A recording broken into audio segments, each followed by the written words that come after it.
Battle Through the Heavens. By Heavenly Silkworm Potato. Kabanata 776. Four Wings Sky Demon Scorpion. Hindi nagatubili ang light sail habang walang awa nitong binasag ang katawan ni Wuya sa harap ng hindi mabilang na mga tingin. Umalangaw-ngaw sa kalangitan ang isang pumupukaw ng kaluluwa na pagsabog. Ang mukha ng kahit na eksperto sa tuktok ng klase ng Daohuang, si Wuya, ay natakpan ng hindi pangkaraniwang pamumula nang matanggap ang matinding pag-ataking ito. Nakaramdam siya ng tamis sa kanyang lalamunan at ang isang subo ng sariwang dugo ay hindi sinasadyang ibinato. Ang aura ng kanyang buong katawan ay pagod na pagod at ang pares ng mga pakpak ng Daochi ay bahagyang nakikita. Ilang saglit pa ay nahimatay siya dahil sa matinding sakit na natamo mula sa kanyang dibdib. Naunang bumagsak ang ulo niya sa lupa. Ang mga mata ng mga eksperto mula sa magkabilang panig na nakapaligid sa kanila ay natigilan habang nakatingin sila kay Wuya na nahulog dahil sa kanyang malubhang pinsala. May ilang takot na biglang umusbong sa kanilang mga puso. May karagdagang kilabot sa kanilang mga mata nang tumingin sila sa itim na damit na figure sa kalangitan. Kung ang elder na iyon na pinatay niya kanina, hindi pa rin nakakumbinsi na may ugnay ito ng ibang tao sa paggamit niya ng secret technique. Gayunpaman, si Wuya ay isang tunay na dalubhasa sa tuktok ng klase ng Daohuang at maging siya ngayon ay malubhang nasugatan. Maliban sa mga nasa antas ng Little Fairy Doctor, malamang na ang pinuno ng 10,000 Scorpion Gate, si Exi Shan, ay ang tanging tao mula sa magkabilang panig na maaaring talunin siya.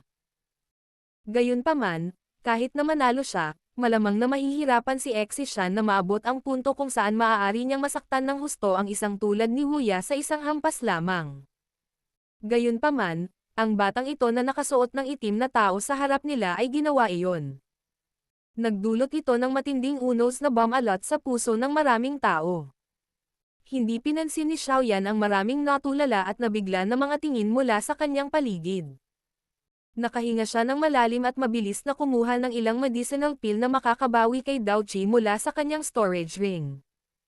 Pagkatapos nito, pinasok niya ito sa kanyang bibig.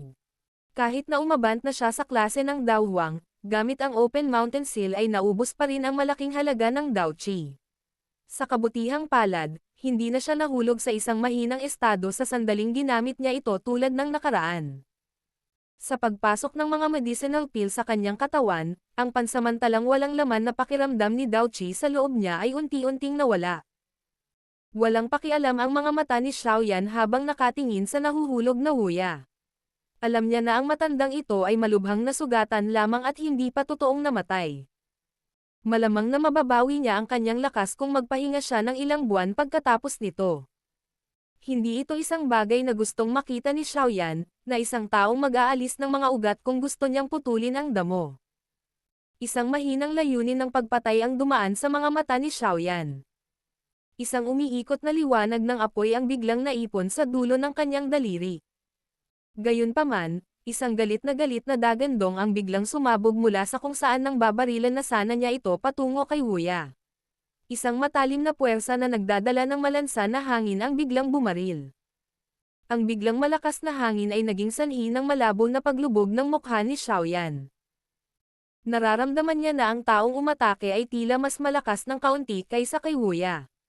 Malamang na ang tanging tao sa loob ng 10,000 Scorpion Gate na may ganoong lakas ay ang pinuno ng 10,000 Scorpion Gate, si Exi Shan. Hindi lumingon si Xiaoyan at hinaranggan ito habang ang kaisipang ito ay dumaan sa kanyang puso. Lumiwanag ang pilak sa ilalim ng kanyang mga paa at umalangaw-ngaw ang mahinang kulog sa kalangitan. Bahagyang nanginag ang katawan ni Xiaoyan. Shi! Shi! Dumating ang malakas na hangin sa sandaling lumitaw ang silver glow. Walang awa nitong hinampas ang mga mahahalagang punto sa likod ni Xiaoyan. Gayunpaman, walang mababa at malalalim na tunog ang lumitaw ng damapo ang mga hit. Sa halip, ang matahimik at asol na dulo ng baras ay tumagos sa katawan ng walang ingay. Isang after image. Agad na nanliit ang mga mata ni Exi Shan nang makita niyang ang asol na pamalo ay tumagos sa katawan ni Xiaoyan nang hindi nagdulot ng kahit kaunting sariwang dugo na umagos palabas. Ang pamalo ay nanginginig at nabasag ang after image. Nilaibat ng kanyang mga mata ang lugar. Galit niyang natuklasan na si Xiaoyan ay lumitaw sa itaas ng ulo ni Wuya na bumagsak sa lupa. Itinaas ni Xiaoyan ang kanyang ulo na parang naramdaman niya ang galit na titig na iyon. Isang mahinang ngiti ang ipinakita niya bago ang apoy sa kanyang kamay ay naging parang drill na walang awang bumaril sa tuktok ng ulo ni Wuya. Agad na lumitaw ang isang butas ng dugo at ang puwersa ng buhay sa mga mata ni Wuya ay mabilis na nawala. Sa wakas, tumigas ito sa gitna ng magkahalong takot at pagkabigla. Bastos, hindi titigil ang aking 10,000 Scorpion Gate hanggang sa mamatay ka. Agad na nagalit si Exishan matapos makitang pinatay ni Xiaoyan si Wuya sa harap niya. Ang kanyang mga mata ay marahas na tumitig kay Xiaoyan habang siya ay nagpakawala ng mahinang dagandong. Matapos patayin si Wuya, nagpakawala ng hininga si Xiaoyan. Matapos gamitin ang napakaraming Dao Qi para gamitin ang Open Mountain Seal, kung ang epekto ay seryosong nakakapinsala kay Wuya, tiyak na hindi siya nasisiyahan. Bukod pa rito, mula sa titig ni Wuya kay Xiaoyan mula noon, halatang-halata niyang hinamak si Xiaoyan. Ang pag-iwan sa mga kaaway ay hindi ang estilo ni Xiaoyan. Ganap na hindi pinansin ni Xiaoyan ang galit na dagandong ni Exishan. Kahit na hindi niya napatay si Wuya, malamang na hindi nila siya pakakawalan sakaling matalo ang Poison Sect ngayon. Kaya naman, maaari niyang ganap na baliwalain ang gayong mga banta. Tinapik ni Xiaoyan ang kanyang kamay at itinaas ang kanyang ulo. Tiningnan niya ang mabangis na mukha ni Exishan at tumawa. Pasensya. Medyo huli na ang pagsasalita ni Chief Exishan. Brat, sabihin sa akin ang iyong pangalan kung mayroon kang lakas ng loob. Huwag gagawa ng mga bagay na gagawin ng walang pangalan na kontrabida. Sumigaw si Exishan habang malungkot na nakatingin kay Xiaoyan. Inihagis niya ang asol na pamalo at itinutok kay Xiaoyan. Noong pinatay ni Xiaoyan ang elder na iyon kanina, siniguro na ni Exishan na papansinin siya. Gayunpaman, nahirapan siyang palayain ang sarili dahil naantala siya ng isang eksperto mula sa Poison Sect. Hindi inaasahan na sa oras na nasugatan niya ang eksperto sa Poison Sect at pinilit siyang bumalik, si Xiaoyan ay nasugatan na ng husto si Wuya. Nagdulot ito ng galit sa kanya. Ang lakas ni Wuya ay maaaring ituring na isa sa iilan kahit na sa loob ng 10,000 Scorpion Gate. Kung namatay lang siya sa lugar na ito, malamang na magalit si Old Exe kapag nalaman niya ang balita. Kaya naman, hindi siya nag-abala tungkol sa paghabol sa nasugatang eksperto mula sa Poison Sect. Sa halip ay nagmamadali siyang tumalikod para subukang iligtas. Gayunpaman, hindi niya inaasahan na napakadulas ni Xiaoyan at talagang napatay ang malubhang nasugatan na si Wuya sa kanyang harapan. Yan Xiao. Dahil masyado akong binibigyang pansin ni Chief Exishan, maaalala mo ito sa puso mo. Tumawa si Xiaoyan.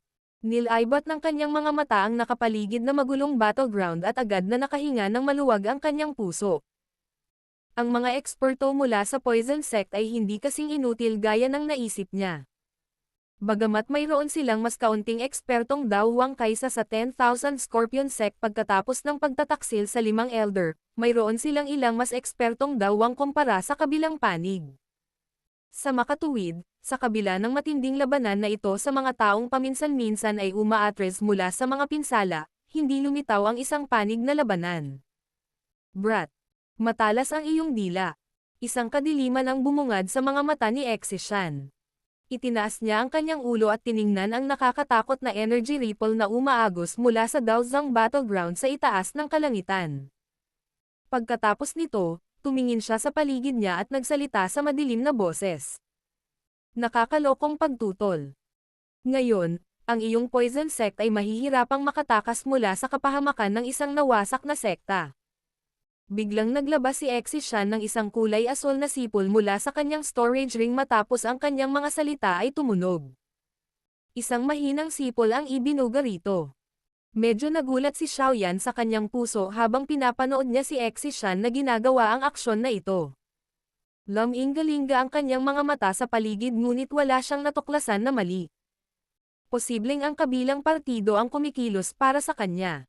Gayunpaman, ang buong tuktok ng bundok ay biglang nanginig habang si Xiaoyan ay nakakaramdam ng pagdududa sa kanyang puso. Isang matalim na sumisitsit na tunog ang agad na umalangaw mula sa lasong puno ng hamog na bangin na hindi kalayuan.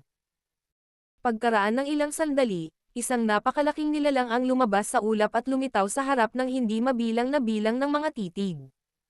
Bahagyang nagbago ang ekspresyon ni Xiaoyan nang iangat niya ang kanyang ulo upang tingnan ang napakalaking nilalang na nananatili sa kalangitan.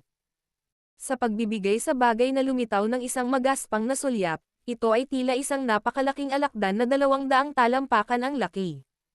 Sa likod ng napakalaking alakdan na ito ay may 4 na pares ng mga pakpak. Nakatayo sa langit ang napakalaking mabalahibong maitim na mga binti nito. May mga matatalas na ngipin na kasing haba ng hita ng isang tao sa mga binti nito. Isang tahimik na lilang glow ang lumitaw mula rito. Isang buntot ng alakdan na kasing haba ng katawan nito ay umiindayog na walang pattern.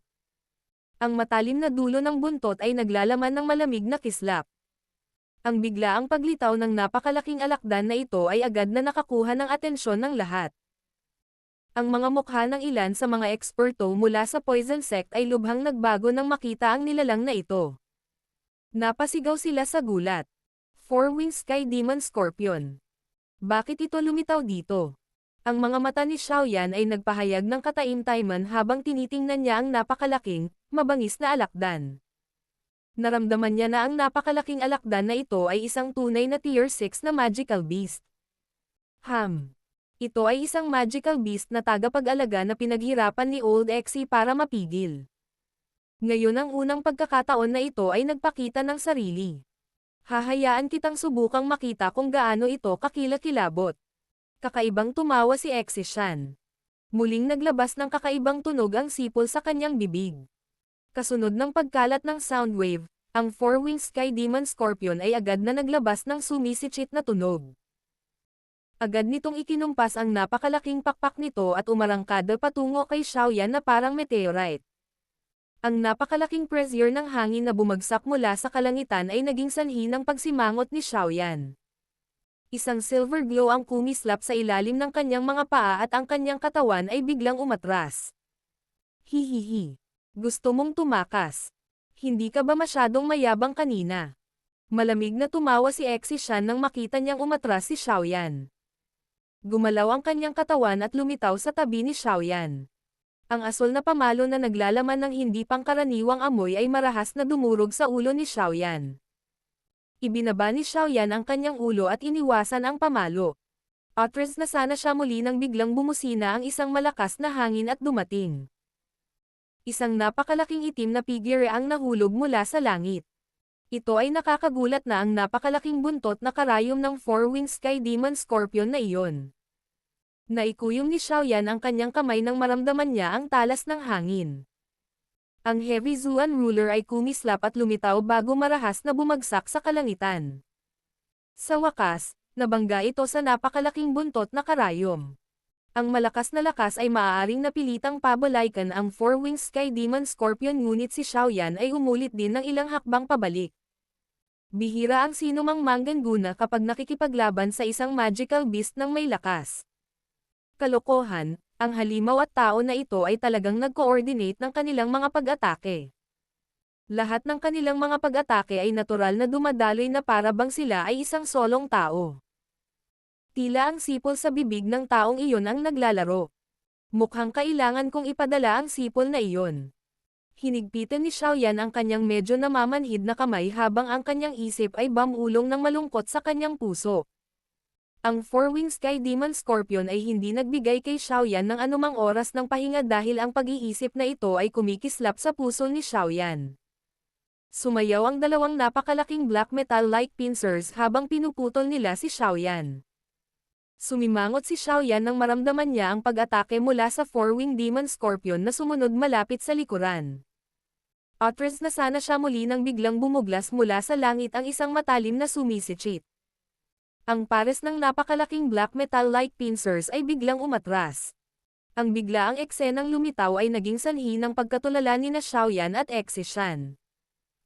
Isang malinaw na malambing na boses ang tumawa at ipinadala mula sa langit sa panahong ito. Ipaubaya mo sa akin ang malaking tao na ito. Xiaoyan, mahinahon mong haharapin ang taong iyon. Battle Through the Heavens. Kabanata 777. Pagbubunyag ng sarili. Nagmamadaling itinaas ni na Xiaoyan at Exishan ang kanilang mga ulo nang marinig ang malambing na pagtawa. Natigilan sila nang makita ang isang batang babae na may purple na buhok na nakabitin sa kalangitan sa harap ng Four-Winged Sky Demon Scorpion sa sandaling ito. Ang kanyang figure ay lubhang maliksi habang umiiwas sa mga ligaw na pag-atake ng huli. Sa bawat pag-iwas niya, ang maliit na batang babae ay hahampas ng kanyang palad sa malaking shell ng Four-Winged Sky Demon Scorpion. Ang tila malambot, maputi, maliit na kamay ay maglalabas ng malinaw na metal na tunog sa tuwing tatama ito sa Four-Winged Sky Demon Scorpion. Ang napakalaking Four-Winged Sky Demon Scorpion na buong katawan ay nanginginig at bumagsak sa harap ng maraming nakatulala na mga tingin. Maliwanag. Ang kamao ng maliit na batang babae na may purple-haired na iyon ay naglalaman ng isang uri ng nakakatakot na lakas na kahit na ang Four-Winged Sky Demon Scorpion ay nahihirapang tiisin. Ang mga paulit-ulit na pagkatalo ay naging dahilan ng pagkairita ng Four-Winged Sky Demon Scorpion. Isang ligaw, marahas na kislap ng dugo ang kumikislap sa napakalaking mata nito. Paulit-ulit na isinara ng dalawang malalaking sipit na parang malalaking gunting habang random itong pinuputol kay Zian. Maging ang matitinding bato ay pinaghiwa-hiwalay saan man dumaan ang mga sipit. Ilang nagtataas ang malalaking puno ang nabali sa gitna nito. Makikita ng isa ang talas ng napakalaking sipit mula rito. Hihihi. Malaking kapwa, walang silbi ang pag-ipik ng random. Tumawa ng malakas si Zian nang makita niya ang baliw na Four-Winged Sky Demon Scorpion. Ang kanyang maliit na katawan ay kakaibang gumagalaw sa hangin at naiwasan ang lahat ng mga ligaw na pag-atake ng una. Nagpatuloy ito saglit bago biglang huminto ang kanyang katawan. Dalawang Snow White na maliliit na kamay ang iniunat bago hinawakan ang isa sa napakalaking pincer ng Four-Winged Sky Demon Scorpion sa harap ng hindi mabilang na mga tingin. Isang malakas na lilang liwanag ang biglang lumabas sa katawan ni Zian matapos niyang hawakan ng dalawang kamay ang napakalaking pincer ng Four-Winged Sky Demon Scorpion. Isang nakakatakot na lakas ang agad na lumabas sa kanyang katawan. Natigilan ang lahat nang makita nila na ang ilang daang talampakan ang laking Four-Winged Sky Demon Scorpion ay binuhat ng maliit na batang babae na ito at umindayog ng ilang beses ng may malakas na puwersa. Sa wakas ay walang awa itong itinapon patungo sa lugar kung saan matatagpuan ang 10,000 Scorpion Mountain. Bang! Ang napakalaking Four-Winged Sky Demon Scorpion ay parang isang higanteng cannonball na marahas na bumaril patungo sa pasukan ng 10,000 Scorpion Gate, na natatakpan ng berdeng laso na fog. Ang hindi mabilang na bilang ng mga kahabag-habag na iyak ay biglang tumunog. Kumalat ang hamog at bumaril ang mga pira-pirasong bato. Maliwanag. Ang mga alagad ng 10,000 Scorpion Gate na nagtatago sa likod ng Poison Fog ay dumanas ng malaking pagkatalo sa ilalim ng napakalaking katawan ng Four-Winged Sky Demon Scorpion. Pagkatapos nitong kalikot, ang berdeng laso na fog na tumagos sa lugar ay naging mas mahina, na nagpapakita ng malaking bahagi ng mga guho at ang napakalaking Four-Winged Sky Demon Scorpion na nagpupumilit na umakyat. Ang malaking hukbo ng Poison Sect sa labas ay agad na nagpakawala ng nakakabinging hiyawan at ilang tawanan nang makita nila ang biglaang pagkilos na ito. Ang maraming titig na nakatingin sa maliit na batang babae na may kulay ube na buhok sa kalangitan ay nagpakita rin ng karagdagang paggalang at takot. Sa sandaling ito, wala nang sino man ang nangahas na maliitin ang babaeng ito na napakakyot. Ang nakakatakot na lakas na iyon na kahit ang Four-Winged Sky Demon Scorpion ay hindi kayang pantayan ay isang bagay na kahit isang tao sa tuktok ng klase ng Dawang ay hindi nang ahas na tanggapin. Hiss! Naglabas ng galit na galit ang bibig ng Four-Winged Sky Demon Scorpion na bahagyang nasugatan. Pulang dugo ang magkabilang mata nito habang nakatitig kay Zian sa langit. Ang apat na napakalaking pakpak nito ay pumutok ng malakas nang muli itong umangat sa himpapawid at naglunsad ng pag-atake laban kay Zian, nakaramdam ng hindi pagpayag na makipagkasundo sa sitwasyon. Natuwa si Zian sa halip na makaramdam ng galit nang makita niyang muli ang pag-atake ng Four-Winged Sky Demon Scorpion. Ang mga pakpak ng Daochi sa kanyang likod ay ikinumpas at muli siyang nasa sabik na sumulong. Ang ilan sa mga nakapaligid na eksperto mula sa Poison Sect ay hindi sinasadyang tumingin sa Four-Winged Sky Demon Scorpion nang makita nila ang pananabik sa maliit na mukha ni Zian. Ang malaking tao na ito ay sa huli ay isang magical beast na may labis na mabangis na reputasyon sa loob ng Chuyon Empire. Nabalitaan na nakagawa pa ito ng mga ganid na gawain tulad ng pagmasaker sa isang lungsod. Ito ay hindi inaasahan na ito ay talagang natalo ng napakalungkot ng mga kamay ng isang batang babae ngayon. Hindi sinasadyang nagpakawala ng malakas na tawa si Xiaoyan habang tinitingnan ang ganap na diproporsyonal na laki ng tao at hayop sa kalangitan. Agad na bumaba ang kanyang tingin, at mas natawa siya nang makita niya ang hindi pangkaraniwang madilim na mukha ni Exishan dahil sa miserableng pagkatalo ng Four-Wing Sky Demon Scorpion. Chief Exishan. Mukhang hindi makakarating itong Guardian Magical Beast mo. Bahagyang kumaibot ang sulok ng bibig ni Exishan nang marinig niya ang pangungutya na nilalaman ng mga salita ni Xiaoyan. Mahina niyang sinabi, "Brat, mas mabuting huwag kang maging masaya ng ganoon kaga. Ang taong tumatawa sa huli ay ang mananalo. Ang pagsisikap na makakuha ng bentahe sa argumento ngayon ay magiging sanhi lamang ng iyong pagtatapos upang maging mas miserable." Bahagyang ngumiti si Xiaoyan. Ang kanyang tingin ay tumingin sa kanyang paligid habang sinabi niya, "Sa kasamaang palad, ang kalamangan sa sitwasyong ito ay napunta na sa amin. Mukhang ang iyong 10,000 Scorpion Gate ay hindi makakatagal ng matagal." Lumibot ang mga mata ni Exishan nang marinig ang mga salita ni Xiaoyan. Bahagyang lumubog ang kanyang puso. Sa orihinal, ang Poison Sect ay medyo mas malakas kaysa sa 10,000 Scorpion Gate. Bagamat ang pagkakanulo ng 5 Elder ay naging sanhi ng pag-iiba ng lakas ng magkabilang panig, hindi inaasahan na si Xiaoyan ay lumitaw sa daan.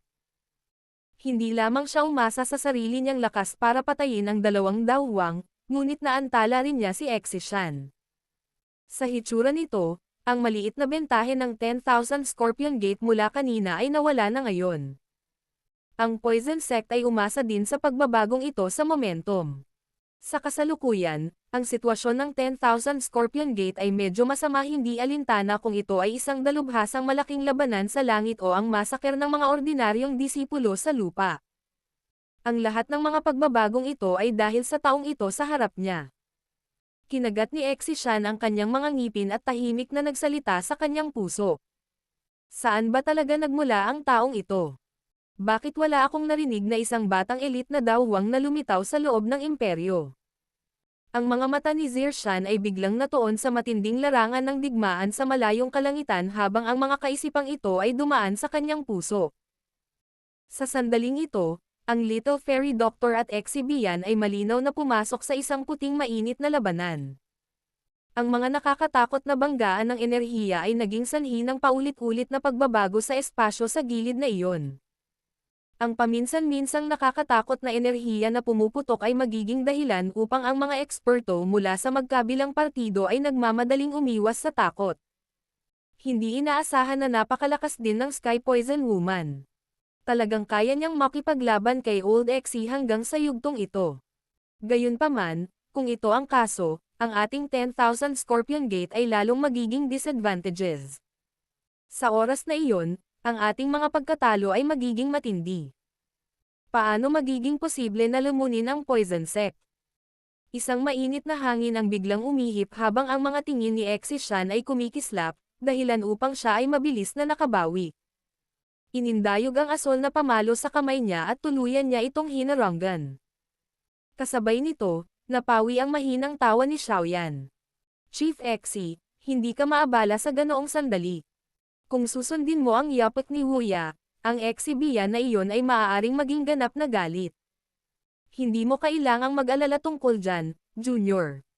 Isang malamig na kislap ang sumilay sa mga mata ni Exishan. Isang malakas na Daochi ang biglang bumangon mula sa asol na pamalo sa kanyang kamay. Pagkatapos nito, kumalat ang mga rod figure sa buong kalangitan at binalot ang lahat ng mahahalagang punto sa katawan ni Xiaoyan.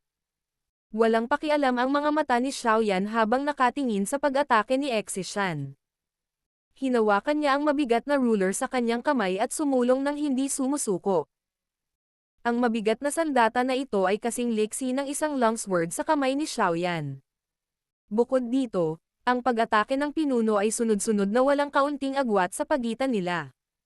Sa halip, Ito ay lumitaw na parang alon na ang isa ay nakasalansan sa kabila. Sa tuwing sasalansan ng mabigat na pinuno ang naunang pag-atake nito, ang malaking puwersang taglay nito ay magiging sanhi ng marahas na pagyanig ng asol na pamalo sa kamay ni Exishan. Ang malaking ruler at ang asol na baras ay nakipag-ugnayan sa isa't isa sa paraang parang kidlat sa gitna ng hangin. Ang mga pag-atake ng magkabilang panig ay walang kapantay. Ang lahat ng mga target ay ang mga mahahalagang puntos ng kabilang partido. Sa ganitong uri ng sitwasyon, malamang na ang taong unang nagkamali ang siyang unang masasaktan. Kasunod ng pagtaas ng intensity ng mga palitan, ang ekspresyon ni Exishan ay naging mas madilim at mas malamig. Sa sandaling ito lamang na talagang nakipagpalitan siya ng suntok kay Xiaoyan ay talagang naramdaman niya kung gaano kahirap ang pakikitungo sa kabilang partido. Ang mabigat na pinuno ay hindi nagpahayag ng kahit kay titing na katamarin habang ito ay sumasayaw. Bukod dito, ang momentum ng pag-atake ay naging mas mabigat at mas mabigat. Ito ay tulad lamang ng isang malakas na tubig na hindi nagbigay sa iba ng kahit kay titing na pagkakataon na makahinga. Higit pa rito, ang bagay na nagdulot ng matinding pagkabigla sa kanyang puso ay na ang ibang mga partido na si Dao Qi ay nagpainit ng hangin ng labis. Ang kakaibang mainit na hangin na ito ay gumagalaw sa kahabaan ng baras at tahimik na pumapasok sa kanyang katawan sa tuwing magkadikit ang magkabilang panig, na nagiging dahilan upang wala siyang pagpipilian kundi ilihis ang atensyon upang magpadala ng ilang Dao Qi upang paalisin at pinuhin ito.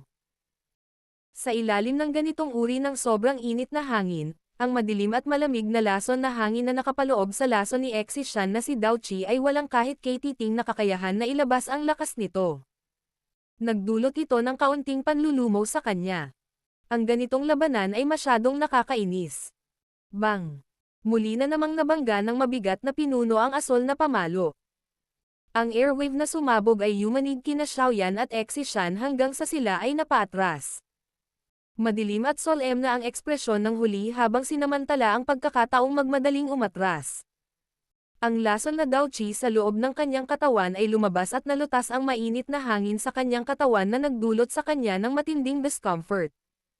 Exishan, gamitin ang signal para ipatawag ang taong iyon.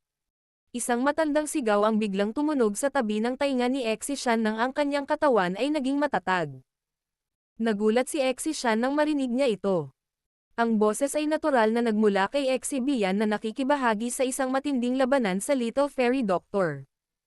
Nang marinig ang kataimtayman sa kanyang boses, tila ang lakas ng Little Fairy Doctor ay medyo lumampas sa kanyang inaasahan. Gayunpaman, nakahinga ng maluwag si Exishan nang marinig ang mga salita ni Exiboyan. Kung hindi nila inimbitahan ang taong iyon sa kasalukuyang sitwasyon, malamang na talagang mahirap hulaan ang wakas.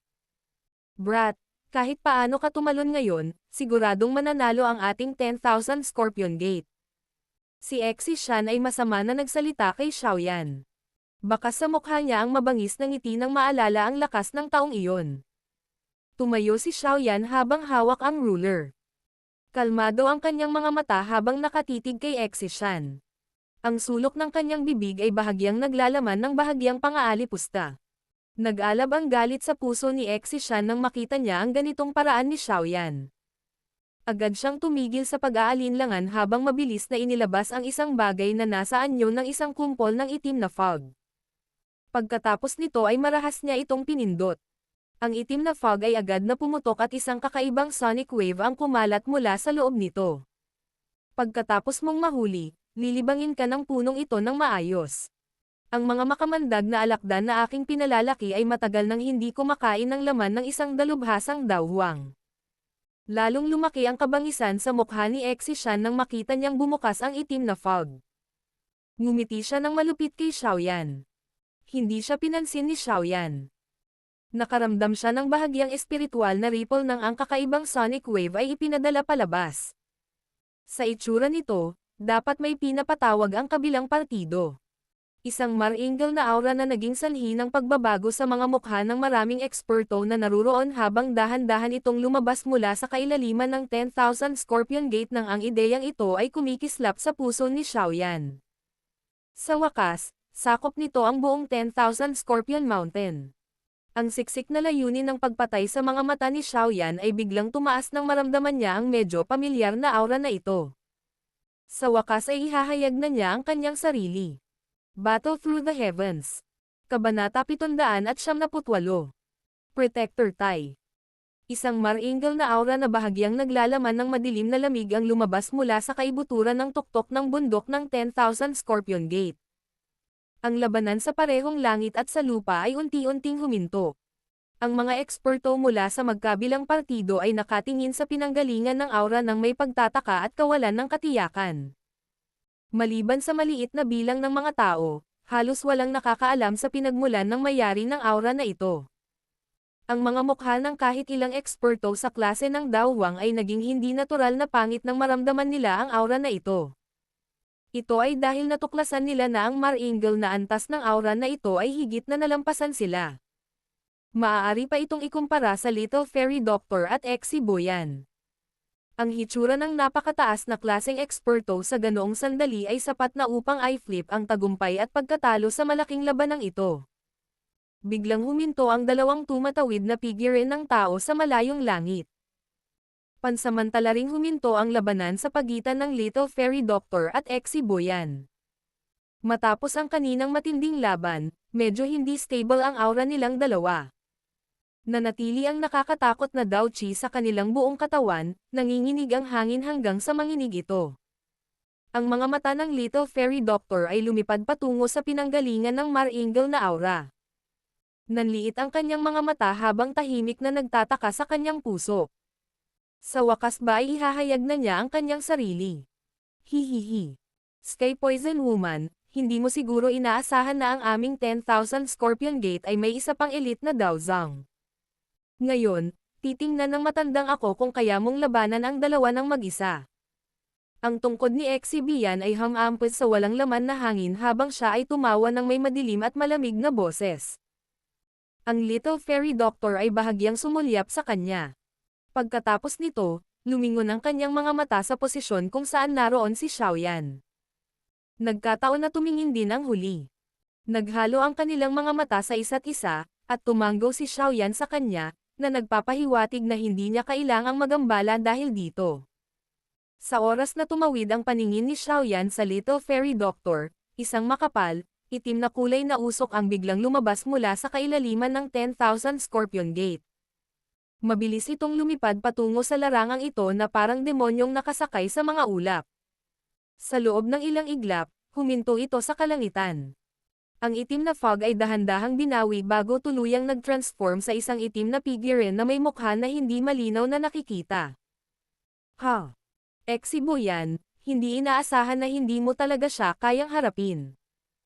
Ang itim na figure ay lumitaw sa langit mula sa kung saan at nagsalita na may kakaibang tawa habang inililibot niya ang kanyang tingin sa kalangitan.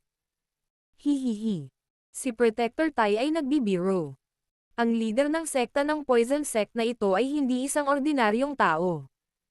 Kahit na ang matandang akin ay kailangang aminin na talagang hindi madaling maabot ang yugtong ito sa murang edad. Gayunpaman, ang malaking labanan ngayon ay hindi pangkaraniwang mahalaga sa ating 10,000 Scorpion Gate. Kaya, wala tayong magagawa kundi ang mag-imbita ng Protector Tai na tumulong. Tumawa si Exibian. Ang kanyang tono ay labis na natatakot sa misteryosong itim na figurang ito. Natural na hindi problema kung gusto mong makialam ang tagapagtanggol na ito. Gayunpaman, dapat mong malaman ang gantimpala pagkatapos nito, tama. Ang itim na fog na tumatakip sa itim na figure ay tumataas paminsan-minsan habang ang kanyang medyo mababa, malamig na boses ay umalangaw-ngaw sa kalangitan. Bahagyang nagbago ang ekspresyon ni Exibian nang marinig ito. Gayunpaman, agad siyang nagnanga at tumawa. Protector Tai, makatitiyak ka na ibibigay ko ang lahat ng kailangan mo pagdating ng panahon. Oo, mahinang kinilala ni Protector Tai. Pagkatapos nito, dahan daw ang nilibot ng kanyang mga mata ang magulong battleground na iyon. Isang maitim at malamig na ngiti ang pinakawalan niya bago gumalaw ang katawan niya. Ang maitim na kadena ay bumaril mula sa kanyang katawan na parang mga makamandag na ahas sa gitna ng ilang mga kalabog na tunog. Nanatili silang magkalapit at nakapulupot sa kanyang katawan. Hindi inaasahan na ikaw talaga iyon. Nagyayelong malamig ang mga mata ng Little Fairy Doctor. Napatingin siya sa itim na figurang ito habang dahan-daang nagsasalita. Binigyan kita ng pagkakataon. Sa kasamaang palad, ayaw mong hawakan ito. Sa orihinal, nagkaroon kami ng napakagandang pagkakataon na magtulungan, ngunit pinilit mong sirain ang pakikipagtulungang ito. Kung ganoon, maaari lang akong maghanap ng ibang makakatrabaho. Sumulyap si Protector Tai kay Little Fairy Doctor at sumagot ng mahinang boses. Natatakot ako na hindi ka magkakaroon ng pagkakataong iyon. Malamig na tumawa ang Little Fairy Doctor. Ganun ba? Malamig ding tumawa si Protector Tai. Madilim at malamig ang kanyang boses habang agad niyang sinabi kay Exibian. Dapat mo siyang ipagpaliban muna. Pupunta ako at huhulihin siya kapag nakuha ko na ang lahat ng kaluluwa ng mga ekspertong ito mula sa Poison Sect. Biglang gumalaw ang kamay ni Protector Tai matapos tumunog ang kanyang mga sinabi. Ang dalawang itim na kadena na nakasabit sa kanyang katawan ay biglang bumaril. Agad nilang pinutol ang langit. Mabilis ang kanilang takbo na naging dahilan ng pagkasilaw ng mga mata. Shi. Nang bumaril ang dalawang kadena, ang maraming eksperto mula sa Poison Sect ay nagmamadaling umiwas sa kanila. Gayunpaman, ang kulay itim na mga kadena ay tila nagtataglay ng katalinuhan dahil kakaiba itong lumiko ng ilang beses sa kalangitan. Pagkatapos nito, marahas silang tumagos sa dibdib ng dalawang ekspertong dawang. Unti-unting yumanig ang kulay itim na kadena, at ang dalawang bangkay na nanlalaki ang mata at takot na takot ay biglang itinaas sa itaas. Isang itim na hamog ang nananatili sa kadena at sinipsip ang dalawang ilusyonaryong espiritual na katawan mula sa pisikal na katawan ng dalawang dawang sa isang malakas na paraan. Sa wakas, nilamon sila ng kadena. Ang mga bangkay na nawala ang kanilang mga kaluluwa ay random na itinapon sa tabi niya. Ang kaluluwa ng isang ordinaryong dalubhasa ay talagang hindi kasing ganda ng isang alchemist. Kung walang gaanong tao mula sa Peel Tower sa gitnang rehiyon ng kontinente, malamang na matatapos niya ang kanyang misyon ng napakabilis. Ang kailangan lang niya ay magtungo doon at makisali sa isang massacre. Si Protector Tai ay hinihigop ang kaluluwa sa kadena bago umilingiling ang kanyang ulo. Sa panahong nagbubulungan si Protector Tai sa kanyang sarili, ang mga eksperto mula sa Poison Sect ay labis na natakot sa nakakatakot na eksena kanina kaya dali-dali silang umatras. Ang isang piling tao na Dao Zhang ay talagang hindi isang taong maihahambing nila. Magdagsaan man silang lahat, malamang na sunod-sunod na silang magiging mga bangkay sa kadena. Ang mga mata ni Xiaoyan ay lumitaw na mataimtim habang pinag-aaralan niya si Protector Tai, na nakabitin sa kalangitan. Nang marinig ang paraan ng pakikipag-usap ni Exibian sa taong ito, tila siya ay may katulad na ranggo tulad ng kay Protector Wu. Bagamat pareho sila ng ranggo, nagawang umasa ni Xiaoyan sa kanyang matalas na spiritual perception upang matuklasan na ang lakas ng Protector Tai na ito ay tila mas mahina ng kaunti kaysa kay Protector Wu. Siyempre, kahit gaano pa siya kaina, isa rin siyang tunay na piling tao na Dao Zhang. Bukod dito, sa maraming kakaibang taktika ng Hall of Souls, magiging lubhang mahirap na talunin siya. Hihihi. Brat, nakaramdam ka na ba ng takot? Sinabi ko na ang Poison Sect ay mahihirapang makatakas mula sa mga kamay ng ating 10,000 Scorpion Gate ngayon, anuman ang mangyari. Naisip ni Exishan na napailing si Xiaoyan sa pamamaraan ni Protector Tai nang makita niya ang madilim na mukha ng huli. Bahagyang nakakunot ang noo ni Xiaoyan habang sinusulyapan ang medyo tuwang-tuwa na lalaki na ito. Ang tanging ginawa niya ay nagpakawala lang ng malamig na tawa sa kanyang sarili. Ang hindi kilalang galit kay Exishan ay naging mas matindi nang makita niyang si Xiaoyan ay talagang nang-ahas na magkaroon ng napakatigas na bibig kahit na sa isang kritikal na sandali. Binigyan niya si Xiaoyan ng isang mabangis na ngiti bago agad na itinaas ang kanyang ulo at nagsalita ng may paggalang. Sir Tai, ang taong ito ay isang taong mula sa Poison Sect. Ang kanyang husay ay napakahusay at nakapatay na ng dalawang ekspertong dawang mula sa ating 10,000 Scorpion Gate. Sir, mangyaring magbigay ng kamay at hulihin siya. Mr. Yan Xiao, mabilis na tumakas. Ang mga eksperto mula sa Poison Sect ay nagmamadaling nagpaalala nang humiling sila Exishan. Ang mga tao sa 10,000 Scorpion Gate ay talagang nagiging walang silbi. Hindi mo talaga kayang tapusin ang isang one-star na dawwang brat. Bahagyang sinulyapan ni Protector Tai si Xiaoyan mula sa langit at agad na tumawa. Nagpalitan ng berde at puti ang mukha ni Exishan nang marinig niya ang mga salitang ito ni Protector Tai. Gayunpaman, dahil sa lakas ng kabilang partido, hindi siya naglakas loob na sumagot. Ang tanging magagawa niya ay ibaling ang galit na ito kay Xiaoyan. Ang kanyang mga mata ay puno ng kasamaan na mahirap ilarawan. Walang idinagdag si Protector Tai matapos magpalabas ng panunuya. Ang kanyang mga mata ay random na dumampi kay Xiaoyan. Pinitik niya ang isang daliri at agad na bumaril ang maitim na kadena na nakasabit sa kanyang katawan. Ang kadena ay nagbago sa isang itim na figurine na bumaril sa kalangitan. Ang tunog ng kadena ay parang scimitar ng isang Diyos ng kamatayan, na nagtatangkang kumitil ng buhay. Isang malamig na tawa lang ang pinakawalan ni Xiaoyan nang biglang bumaril ang kulay itim na chain na iyon. Isang pilak na kinang ang bumungad sa kanyang katawan, at ito ay biglang bumawi pagkaraan. Maraming mga ilusyonaryong after-image ang lumitaw ng paulit-ulit habang ginagawa niya iyon. Bumaba ang kadena ngunit hindi tumama kay Xiaoyan. Nakakuha lang ito ng after-image. Nagulat si Protector Tai nang ang pag-atake ng chain ay naiwasan ni Xiaoyan sa napakadaling paraan. Agad siyang natawa habang pinipitik ang daliri niya. Ang kadena, na nakaligtaan, ay agad na umangat na parang makamandag na ahas at hinabol si Xiaoyan sa paraang parang kidlat. Nabalot ng silver glow ang buong katawan ni Xiaoyan habang nagmamadali itong umatras. Ang mabigat na ruler sa kanyang kamay ay ibinalik sa kanyang storage ring. Gumagamit ang kanyang mga paa ng kakaibang footwork na halos umiiwas sa bawat pag-atake ng kadena. Ang maraming eksperto mula sa magkabilang panig sa kalangitan ay nagsiwalat ng mga natulala na mukha nang makita nilang si Xiaoyan ay talagang nakapagtiis ng napakatagal na panahon sa mga kamay ng isang elite na Daozang. Lalong naging malungkot ang mukha ni Exishan matapos palakihin ang kanyang bibig. Unti-unting naging pangit ang mukha ni Protector Tai habang walang tigil ang paghabol. Hindi niya inaasahan na napakadulas ni Xiaoyan.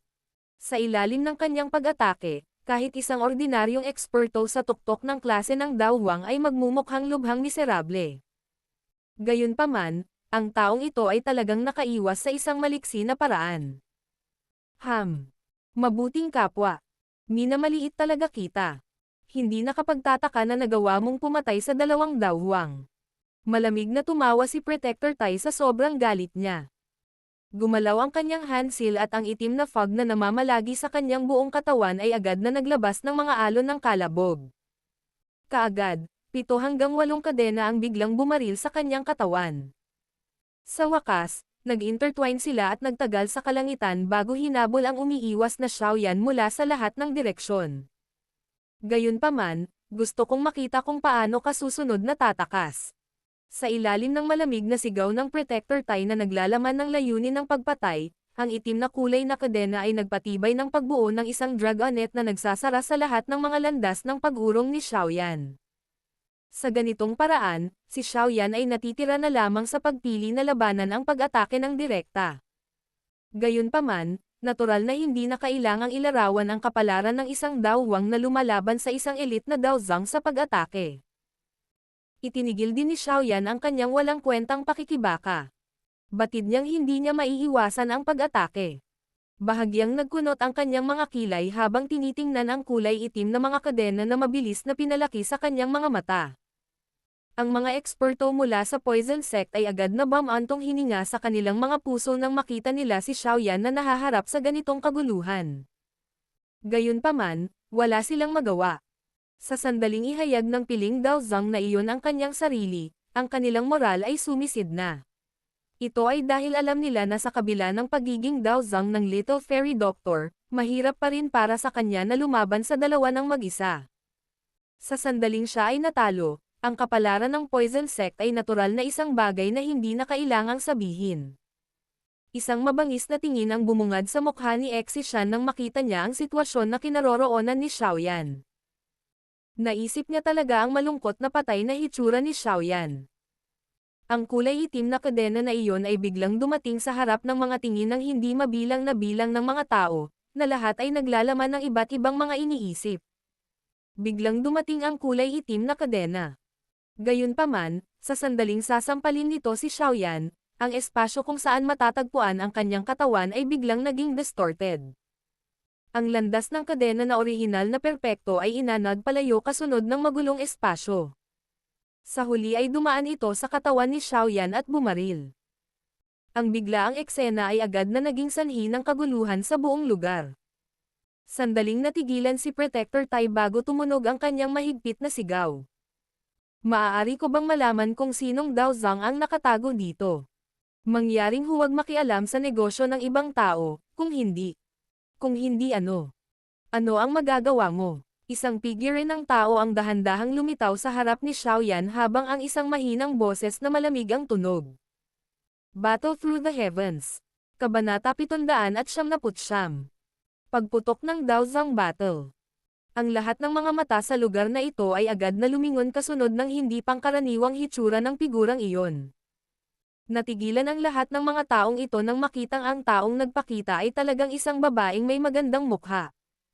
Siya talaga ang isa pang VIP na inimbitahan ng leader ng sekta. Hindi inaasahan. Isa talaga siyang elite na Dao Zhang. Natigilan ang mga mukha ng mga eksperto mula sa poison sect nang makita nilang ibinunyag ng babae ang kanyang mukha. Walang inaasahan na ang namagitan kanina ay siya nga pala. Matapos matigilan, isang ligaw na kagalakan ang bomb-alot mula sa kaibuturan ng kanilang mga puso.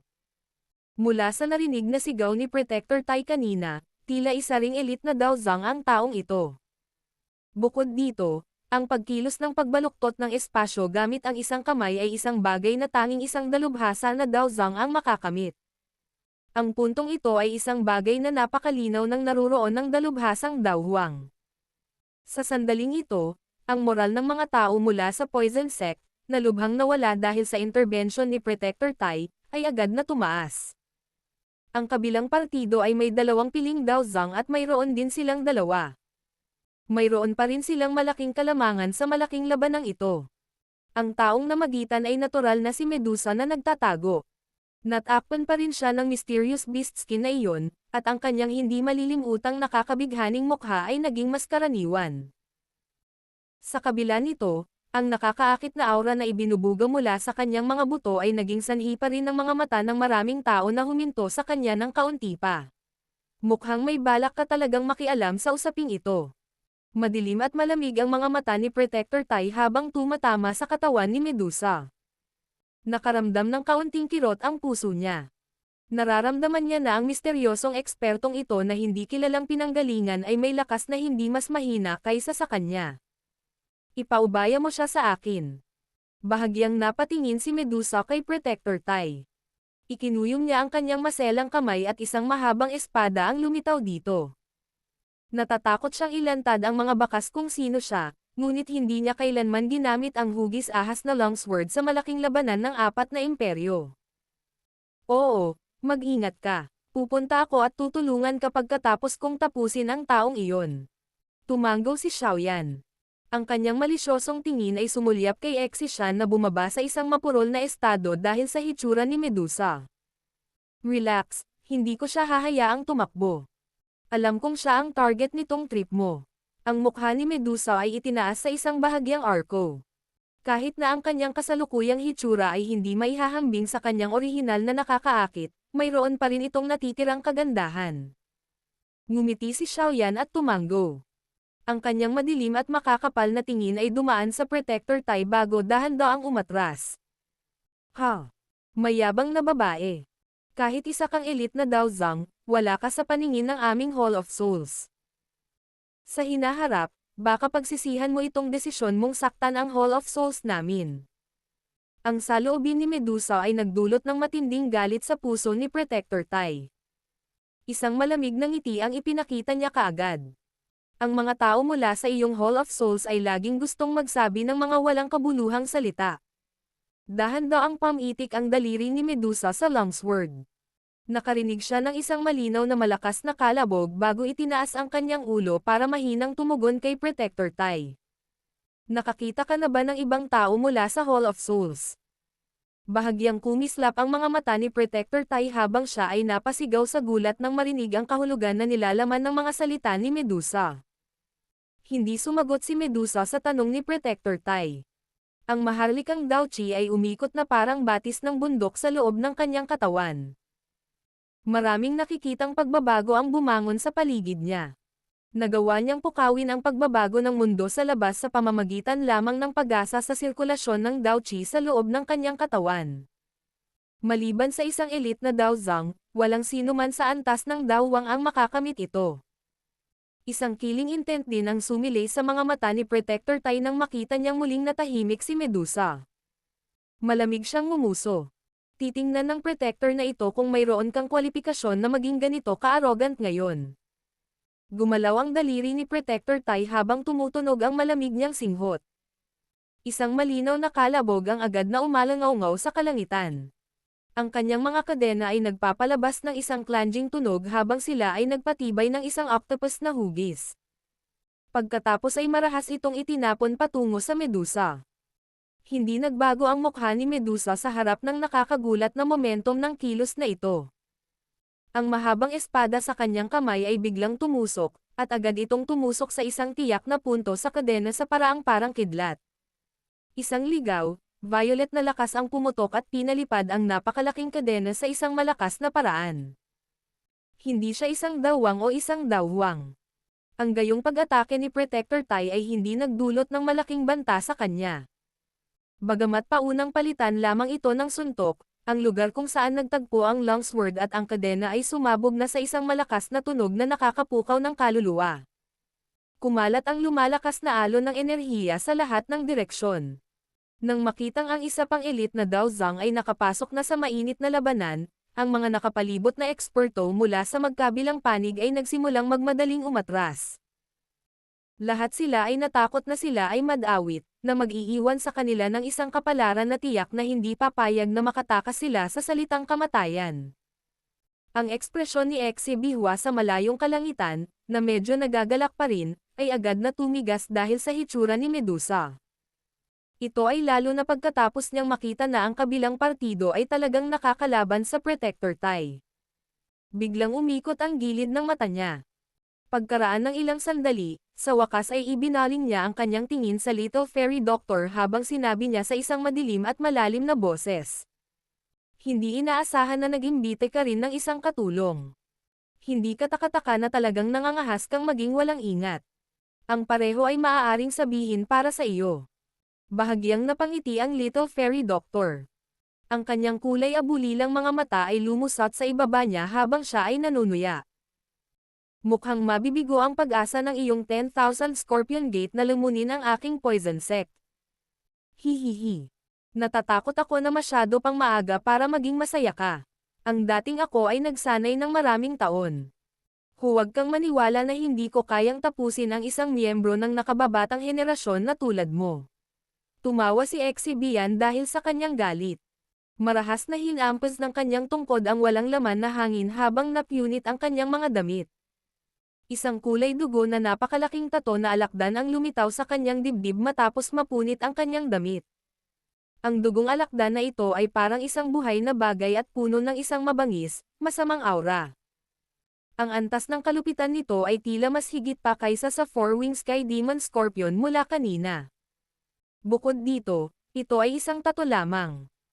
Kung ito ang aktwal na bagay, malamang na ito ay magiging mas nakakatakot. Blood Demon Scorpion Emperor. Pinag-aralan ng mga mata ng Little Fairy Doctor ang tato na kulay dugo. Ito ay hindi gaanong naiiba sa isang ordinaryong alakdan. Nagsalubong ang kilay niya bago nagbago ang mukha niya. Hihihi. Hindi nagtagal pagkatapos ang matandang ako ay sumulong sa klase ng Daozang noon, maswerteng nakilala ko ang isang malubhang na sugatan na Blood Demon Scorpion Emperor, na nagkataong malapit nang makapasok sa klase ng Daozang. Pagkatapos ng matinding pagsisikap na patayin ito, dinalisay ko ang dugo at laman nito bago tinatakan ang espiritu nito sa aking katawan. Maaari itong ituring na unti-unting napino sa loob ng maraming taon. Ngayon, Papayagan kitang maging unang sumubok sa kapangyarihan ng Blood Spirit skill ng ating 10,000 Scorpion Gate sa ganap nitong karunungan. Agad na tumawa si Gia Boyan nang makita ang pagkagulat sa mukha ng Little Fairy Doctor. Ang selyo ng kamay ni Gia Boyan ay biglang nagbago nang tumunog ang malamig niyang pagtawa. Makikita ng isang tao ang tato ng dugong alakdan sa kanyang dibdib na lalong kumikislap. Nagsimulang pumasok sa kanyang katawan ang mga sinulid nito. Kasunod ng pagpasok ng tato, namamaga ang katawan ni Exy Bian. Ang magkabilang kamay niya ay sobrang disturbo. Ilang sandali pa, isang makapal na puting buto ang nabasag sa kanyang balat. Kumawag-kawag ito bago nagbagong anyo sa dalawang kulay dugong malalaking sipit. Nagpapatuloy pa rin ang pagpipino. Sa oras na ito ay unti-unting huminto, si Gia Bian ay nagbago na bilang isang halimaw na kalahating tao, kalahating alakdan. Puno ng dugo ang buong katawan niya. Isang marahas at brutal na aura ang bumungad sa langit. Solemn na ang mukha ng Little Fairy Doctor habang nakatingin kay Gia Bian, na ang aura ay tumaas ng husto. Ang kasalukuyang Gia Bian ay malamang na maihahambing sa isang 5 bituin na Daozang Sky Poison Woman. Ngayon, hahayaan kitang maging unang tribute sa kompletong mastery ng aking Blood Spirit skill. Isang napakalaking pincer na kulay dugo ang itinutok kay Little Fairy Doctor. Bakas sa mukha ni Exy Bian ang pagiging ganid. Marahil ito ay dahil sa paraang chi ngunit ang kanyang boses ay nagkaroon ng sumisitsit na tono.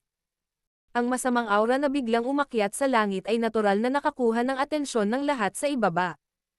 Agad na itinaas ang maraming tingin. Nagbago ang kanilang mga mukha nang makita nila ang katawan ni Exy Bian, na hindi tao o alakdan. Madaling makita ang pagbabago lalo na nang maramdaman ang nakakatakot na aura na lumabas sa katawan ng huli.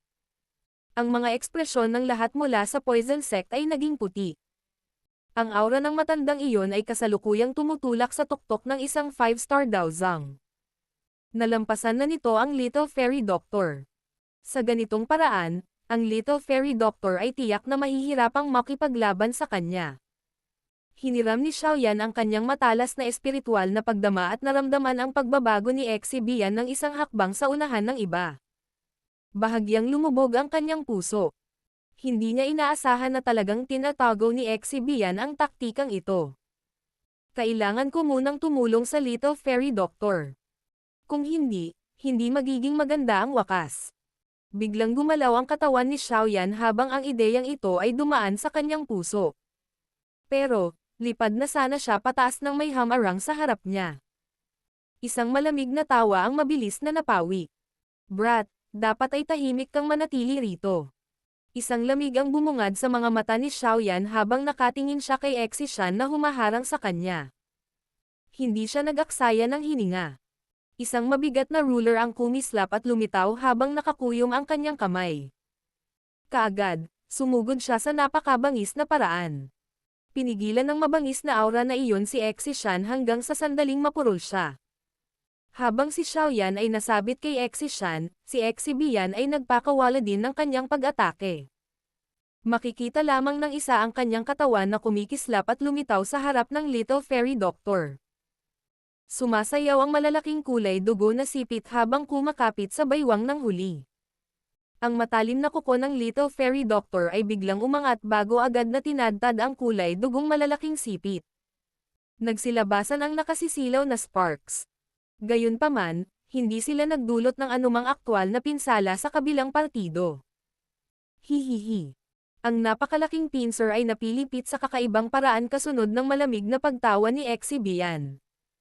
Agad na sumunod ang isang marahas na klampong movement. Naririnig lamang ng isa ang mga alon ng metal na tunog habang ang mga matigas na parang metal na mga kuko ng Little Fairy Doctor ay talagang nabali. Ang katawan ng Little Fairy Doctor ay nagmamadaling umatras matapos siyang makaranas ng kawalan, na tila bahagyang miserable. Bata, makikita ng matandang ito kung gaano kakayabang kumilos. Agad na tumawa si Exy Bian sa isang malamig na pagmamalaki matapos na maging sanhi ng kahinaan ng kabilang partido. Ang malamig at walang malasakit na mga mata ng Little Fairy Doctor ay dahan-dahang gumalaw pagkatapos masulyapan ang kanyang mga sirang kuko. Pagkatapos nito, Huminto siya sa mabangis na nakangiting si Exibian. Ang kanyang maselang kamay ay dahan-daang inabot bago inilagay sa maliit na bibig niya. Nakagat ang likod ng kanyang mga ngipin at tumulo ang matangkad na pulang dugo. Ang daliri niya na may ilang bakas ng dugo ay dahan-daang lumipat sa makinis niyang noo. Dahan-dahan itong gumalaw at isang kakaibang selyo ang lumitaw sa kanyang noo pagkaraan ng ilang sandali. Ang mabangis na ngiti sa mukha ni Exibian ay unti-unting nabawasan matapos makita ang hindi pangkaraniwang paggalaw ng Little Fairy Doctor.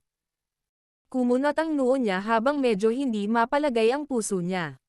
Ang kulay abolilang mata ng Little Fairy Doctor ay biglang nagpakawala ng kakaibang kislap pagkatapos ng paglitaw ng selyo. Ang kanyang mga mata ay umikot at ang kanyang kaliwang mata ay naging malalim na lila habang ang kanyang kanang mata ay naging isang kakaibang kulay abo. Ikaw rin ang unang taong nakapagbigay sa akin na tuluyang ilabas ang aking Wolfall Poison Body. Ang mamatay mula rito ay karapat-dapat sa iyong katayuan. Battle Through the Heavens. Kabanata 800. Sneak Attack. Bahagyang nagbago ang mukha ni Exibian habang nakatingin sa Little Fairy Doctor, na ang buong katawan ay biglang naglabas ng kakaibang aura. Nawala ang gloating expression sa kanyang mga mata. Ang natitira ay isang solemna na hindi maipahayag. Mula sa kakaibang aura na ibinubuga mula sa katawan ng ibang tao, naramdaman niya ang isang hibla ng kamatayan. Wolfall Poison Body. Mukhang totoo ang sinabi ni Protector Tai. Nagagawa mong maabot ang yugtong ito sa ganoong edad lamang dahil umaasa ka sa bagay na ito. Si Exibian ay isang taong may karanasan din. Narinig din niya ang kaunti tungkol sa kagalingan ng Wolfall Poison Body. Dahil dito, agad siyang sumirit sa masamang paraan. Dahan-daang inangat ng Little Fairy Doctor ang kanyang ulo. Ang mga kulay sa loob ng kanyang mga mata ay sobrang dalisay na nakakatakot. Ang isa ay kulay ube habang ang isa naman ay kulay abo. Walang dopang ng iba pang mga kulay. Nagbigay ito ng malamig at walang pakialam na pakiramdam sa isang sulyap. Sa ilalim ng kakaibang pares ng mga mata na ito, ang puso ni Exibian ay hindi sinasadyang tumalon sa kabila ng kanyang lakas. Pinagmasdan ni Exibian ang gray-purple na mga mata. Gayunpaman, hindi ibinoka ng Little Fairy Doctor ang kanyang bibig. Marahan niyang kinuyam ang kanyang maselang kamay. Ang 100 talampakang radio sa paligid niya ay nagsimulang mag-iba-iba. Agad naman itong pumihit at bumuo ng invisible cage. Kasunod ng pagbaluktot ng kalawakan, ang titig na dating tinitingnan ng mundo sa labas ay naging malabo rin. Sky Poison Prison World. Habang binabaluktot ng Little Fairy Doctor ang espasyo sa isang hola, makikita ng isang tao ang isang kulay abulilang makapal na hamog na biglang umagos mula sa katawan ng Little Fairy Doctor. Agad itong nagkalat. Sa loob ng ilang kisap mata, tinakpan nito ang espasyong ito na naging hola na. Sa isang iglap, ang mga tingin mula sa labas ng mundo ay ganap na naharang. Malungkot ang mukha ni Exibian sa loob ng space cage habang tinitingnan niya ang kulay abulilang makapal na fog na kumalat sa paligid niya. Nararamdaman niya na ang ganitong uri ng hamog ay naglalaman ng isang nakamamatay na lason na kahit siya ay hindi naglakas loob na sumipsap sa kanyang katawan. Bukod dito, ang fog na ito ay tila may kakayahang makagambala sa bilis at liksi ng isang tao. Nalaman niyang mas bamigat ang kanyang katawan kasunod ng pagkalat ng poison fog na ito. Nakakatakot na poison gas. Nagagawa nitong dumihan ang natural na enerhiya sa loob ng selyadong espasyo na ito. Sa ganitong paraan, hindi maglalakas loob na sumipsap ng enerhiya sa mundo kapag nakikipaglaban. Nangangahulugan ito na mauubos lang ng isang tao ang kanyang lakas nang hindi makakakuha ng anumang muling pagdadagdag. Kung ito ay tumagal ng masyadong mahaba, ang katapusan ng isang tao ay tiyak na kakilakilabot na pakikitungo. Napakabisyosong taktika. Ang Wolfall Poison Body ay talagang mahirap pakitunguhan. Ang madilim at malamig na mga mata ni Exibian ay tumama sa kulay abulilang fog na kumalat sa paligid niya habang nagsasalita siya sa loob ng kanyang puso sa malalim na boses. Agad na kumilos ang kanyang puso at tinatakan niya ang mga butas sa buong katawan. Ang isang layer ng malakas na Dao-Chi ay ganap na tumakip sa kanyang katawan upang ihiwalay ang kanyang sarili mula sa kulay abulilang fog na iyon. Gayunpaman, Sa bawat oras na ganap na pumuputok ang Wolfall Poison Body, ito ay magreresulta sa kumpletong pagsabog ng iyong katawan ng lason na papalapit ng isang hakbang. Sasamahan ka ng matandang ako kung talagang gusto mong lumahok sa isang labanan. Isang maringal na kulay dugo na enerhiya ang biglang bumangon mula sa katawan ni Exibian matapos ang kanyang malamig at madilim na sigaw ay tumunog. Dalawang malalaking sipit ang marahas na ikanaway. Ang kanyang mga mata ay patuloy na tumitingin sa kanyang paligid, na naghihintay na umatake ang nakatagong Little Fairy Doctor. Isang daang talampakang lapad na kulay abo-lilang espasyo ang biglang lumitaw sa malayong kalangitan. Ang kulay abo-lilang poison fog ay nagkataon na kumalat patungo sa gilid ng baluktot na espasyo. Ang paraang iyon ay para bang may malinaw na apat na pader na naghihiwalay sa kanilang paligid. Sa loob nito ay maaaring ituring na isang mundo na natatakpan ng mga makamandag na gas. Dahil sa paghihiwalay ng kulay abo-lilang poison fog, hindi nakita ng lahat ang labanan sa loob nito. Kahit na sinubukan ni Xiaoyan ang kanyang makakaya na gamitin ang kanyang spiritual perception para maskan ang loob nito, ang kanyang spiritual perception ay babalik sa lugar kung saan nasira ang espasyo. Sa ganitong paraan, ang isang tagalabas ay ganap na walang kamalayan sa sitwasyon ng labanan sa loob nito. Ang tanging magagawa lang nila ay tahimik na hintayang matapos ang buhay at kamatayang labanan ng dalawa. Unti-unting inalis ang tingin ni Xiaoyan mula sa kulay abo-lilang espasyo. Bagamat medyo solemn na pa rin ang kanyang ekspresyon, hindi na siya gaanong nag-aalala gaya ng nakaraan. Kung titingnan ang kaninang aksyon ng Little Fairy Doctor, tila may ginamit din siya na naging dahilan ng pag-angat ng kanyang lakas. Bukod dito, espesyal siyang nakabuo ng isang selyadong espasyo sa kalangitan at dapat magkaroon ng kumpiyansa. Dahil sa pag-unawa ni Xiaoyan sa kanya, ang Little Fairy Doctor ay hindi ang tipo na mangmang na pupunta at gagawa ng isang bagay tulad ng paghahanap ng kamatayan sa isang labanan.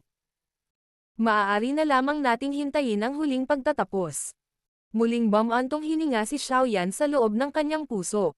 Ang kanyang titig ay biglang nanlamig din ng unti-unting dumudulas ito kay Exishan sa kanyang harapan. Ang kanyang boses ay dahan-daang nagsabi. Dahil sabik na sabik si Chief Exishan na makipag-away sa akin, dapat talaga akong sisihin kung hindi kita bibigyan ng kasiyahan ngayon.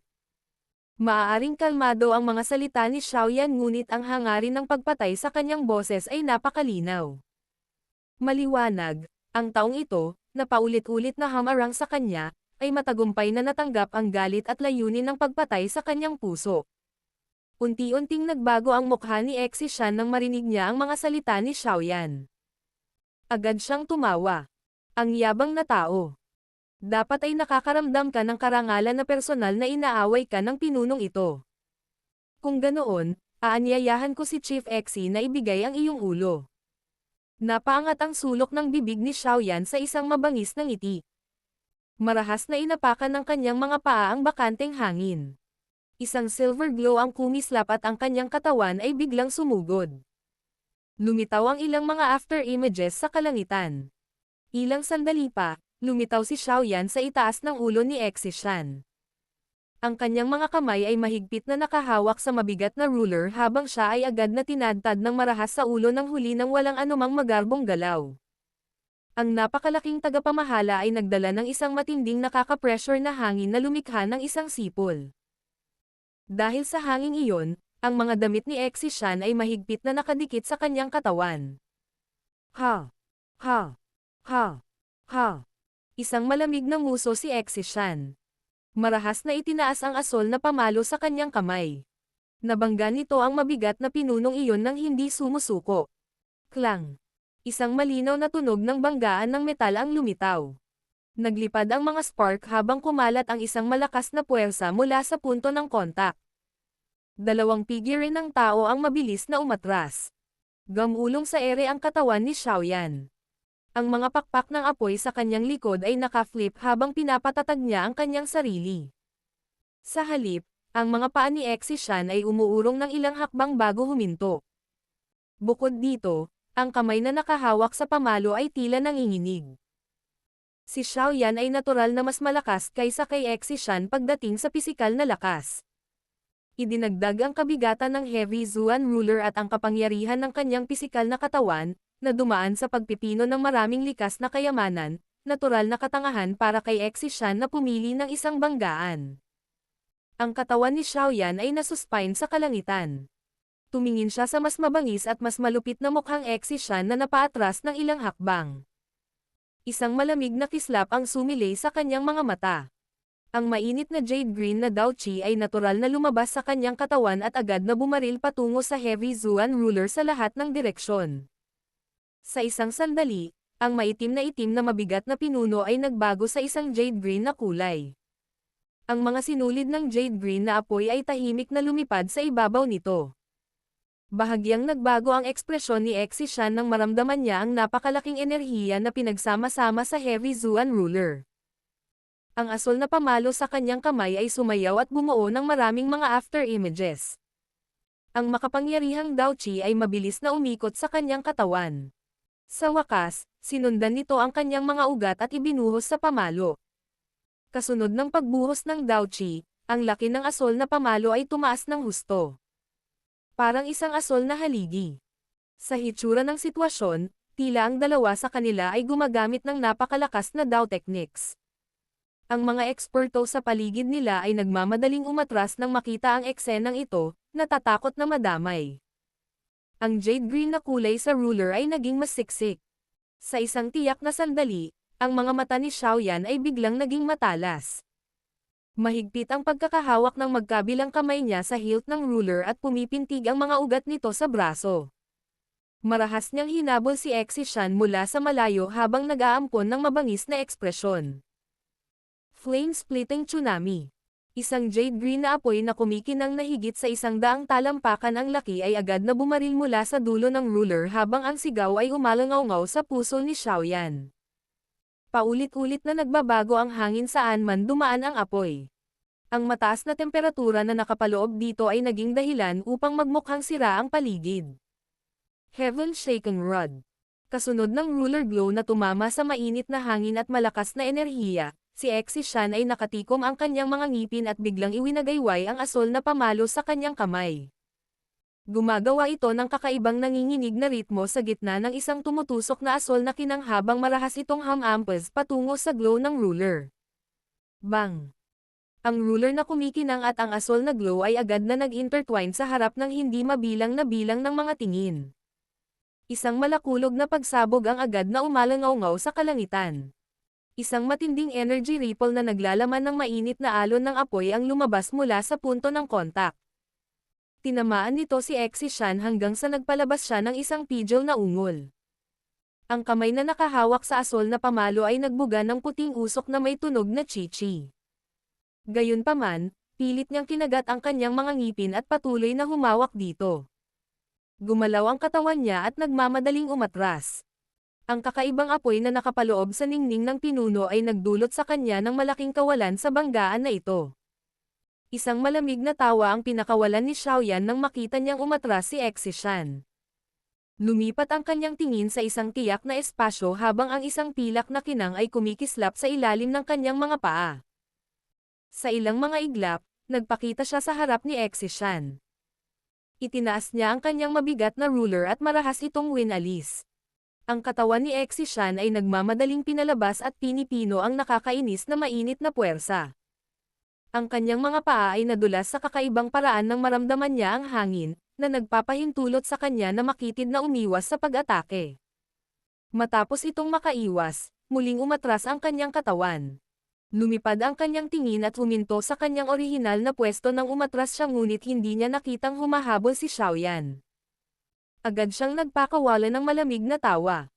Gayunpaman, isang kaibig-ibig, maliit na figure ang biglang kumislap at lumitaw sa kanyang likuran habang ang malamig na tawa ay nasa kanyang lalamunan. Isang malinaw na boses ang narinig. Ha ha ha! Kainin mo ang suntok ko. Ang malambing at malinaw na boses na iyon ay tumunog na nang biglang bumaril ang isang maputlang maliit na kamao. Isang lilang glow ang kumikislap sa kamao. Naglalaman ito ng nakakatakot na lakas. Ang gulat ay bumalot sa mga mata ni Exishan nang maramdaman niya ang nakakatakot na lakas na biglang lumitaw sa kanyang likuran. Pilit siyang tumalikod at ginamit ang asol na pamalo sa kanyang kamay para harangin ang kanyang dibdib. Bang! Ang maliit na kamao ay mahigpit na nakadikit sa asol na pamalo. Gayunpaman, bago pa makahinga si Exishan, isang basag na tunog ang nagdulot ng lamig sa buong katawan niya. Makikita ng isang tao na ang asol na pamalo, na may tigas na hindi hihigit sa bakal, ay nagkahiwa-hiwalay sa sandaling ito. Dumaan ang maliit na kamao na iyon at tuluyang dumapo sa dibdib ni Exishan.